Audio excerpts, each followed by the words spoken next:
అందరికీ వందనాలు తెలియజేస్తున్నాను.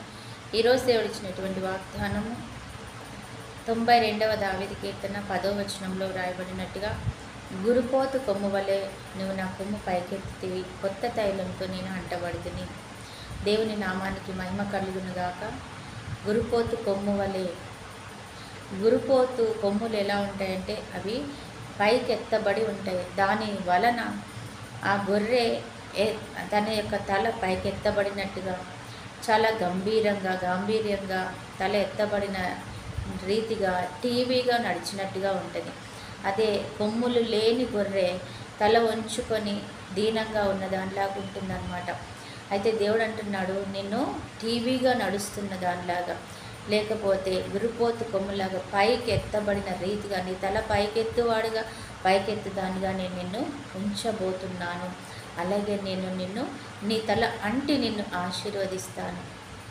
దావీదును అభిషేకించినట్టుగా నేను నా కొమ్ము తైలము పోసి నీ తల మీద నేను నిన్ను అభిషేకిస్తాను, ఆశీర్వదిస్తాను అంటున్నాడు అనమాట. అందుకని గురుపోతు కొమ్ము వల్ల నీ కొమ్ము తల పైకెత్తబడబోతుంది నా కుమార్తె, నా కుమారుడా అంటున్నాను. నేను ఆ రీతిగా నిన్ను చేస్తాను.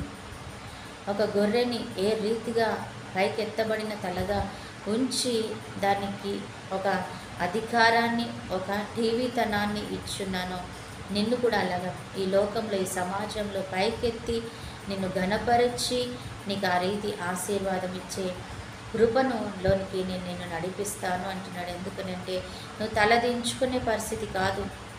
సింహం పిల్లలైనా లేవి కలిగి ఉంటాయి, కానీ యెహోవాను ఆశ్రయించి వారికి ఏ మేలు పొదువుగా ఉండదన్నమాట. నువ్వు అవమానంతో తలదించుకుంటున్నావేమో ఈరోజు, లేకపోతే నీ యొక్క పరిస్థితిని బట్టి, తగ్గింపుతనాన్ని, ఉద్యోగం లేనితనాన్ని బట్టో, ఆర్థిక మాంద్యాన్ని బట్టో, అనారోగ్యాన్ని బట్టో, నీ బిడ్డల పరిస్థితి వలన నువ్వు తలదించుకుంటున్నావేమో, నీ తల్లిదండ్రుల పరిస్థితి వలన, నీ కుటుంబ పరిస్థితులను బట్టి, నీ అవమానాన్ని బట్టి తలదించుకుంటూ ఉన్నావేమో. కానీ నేను తల ఎత్తేవాడిగా, నీ కొమ్ము పైకెత్తేదానిగా, పైకెత్తేవాడిగా నేను నిన్ను చేయబోతున్నానని వాగ్దానం చేస్తున్నాడు దేవుడు. కాబట్టి నువ్వు కృంగిపోకు. ఉన్న ఈ పరిస్థితిని బట్టి నేను జయిస్తానో లేదో అని అనుకోవద్దు. నేను నిన్ను తల ఎత్తుతాను అంటున్నాడు దేవుడు. దేవునికి మహిమ కలుగును గాక. ఆయన అసాధ్యం అంటూ ఎరుగని దేవుడు, నీ దేవుడు, నా దేవుడు. ఇవి చేస్తాడు, ఇవి చేయలేడు అన్నది లేదు. ఆయన నిన్ను ప్రేమిస్తాడు. ఎవరు ప్రేమించినా ప్రేమించకపోయినా నిన్ను ప్రేమించి నీకు కార్యం చేసే దేవుడు.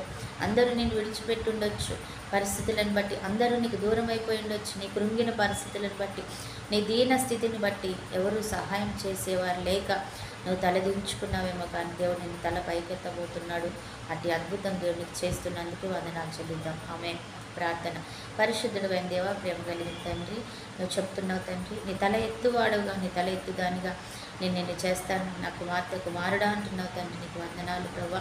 మరి అట్టి రీతిగా మమ్మల్ని నింపుతున్నందుకు కూడా కృతజ్ఞతలు చెల్లిస్తున్నాను. ఈరోజు ఎంతమంది అయితే తలదించుకుని అవమానంతో ఉన్నారు, వారి తల ఎత్తుతున్నందుకు వందనాలు. నీకే మహిమ చెల్లిస్తున్నాం. ఈరోజు నువ్వు మాట్లాడిన మాటల ద్వారా తండ్రి ఎంతమంది అయితే ధైర్యపరచబడ్డారు వారందరిని దీవించండి, గొప్ప మేలులోకి నడిపించండి తండ్రి.